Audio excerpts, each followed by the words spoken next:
Salam sejahtera untuk kita semua. Shalom, Om Swastiastu, Namo Buddhaya, salam kebajikan. Sebelumnya, izinkan saya memperkenalkan diri. Saya Faras Nuril Rahmayati, CSN di Basarnas, Kantor Pencarian dan Pertolongan kelas Apadan dari Angkatan 4 dan Kelompok 4. Saya di sini akan menjelaskan materi yang ada di agenda 3, yaitu tentang manajemen ASN dan Smart ASN. Bagi saya, manajemen ASN itu lebih dari sekedar kumpulan aturan tentang rekrutmen atau promosi. Ia adalah fondasi utama untuk membangun organisasi pemerintahan yang kuat, profesional, dan berkinerja tinggi.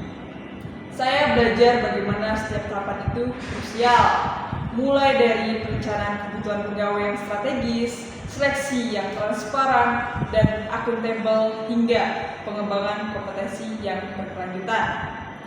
Saya jadi sangat memahami kenapa sistem merit itu jadi ruh dalam manajemen ASN. Penempatan dan promosi berdasarkan kualifikasi, kompetensi, dan kinerja. Itu bukan cuma soal keadilan bagi setiap ASN, tapi juga memastikan roda organisasi digerakkan oleh orang-orang yang tepat di posisi yang tepat. Ini merupakan investasi jangka panjang yang sangat penting buat kemajuan bangsa kita.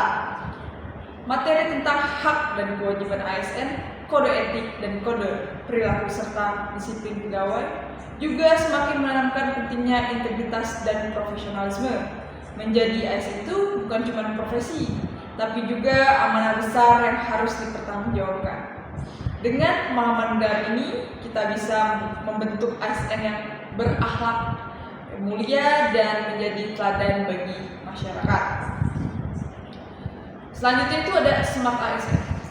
Materi ini membuka pandangan saya tentang bagaimana teknologi digital bisa mentransformasi pelayanan publik jadi lebih efisien, efektif, dan responsif.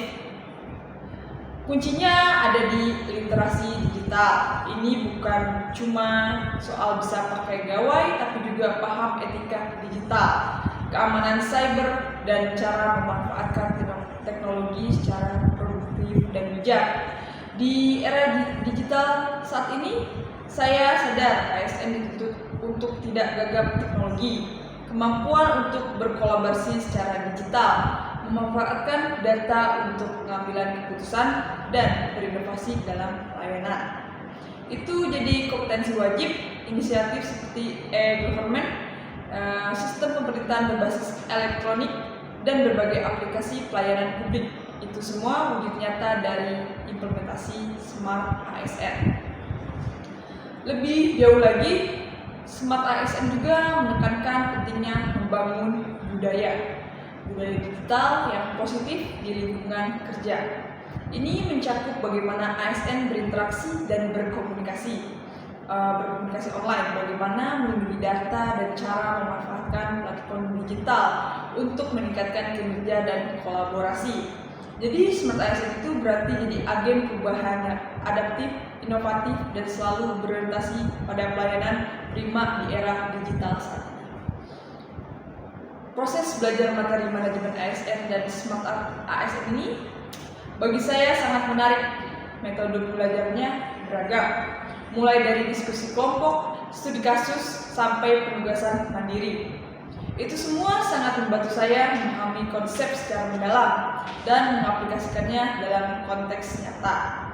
Substansi materinya juga sangat relevan dengan tantangan dan kebutuhan birokrasi saat ini di Indonesia.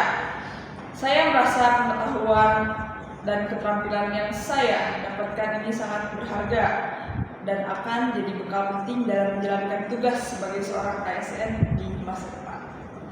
Mungkin hanya itu yang dapat saya jelaskan. We are family. Afikna menjaga samagram. Semoga selamatlah alam semesta. Wassalamualaikum warahmatullahi wabarakatuh.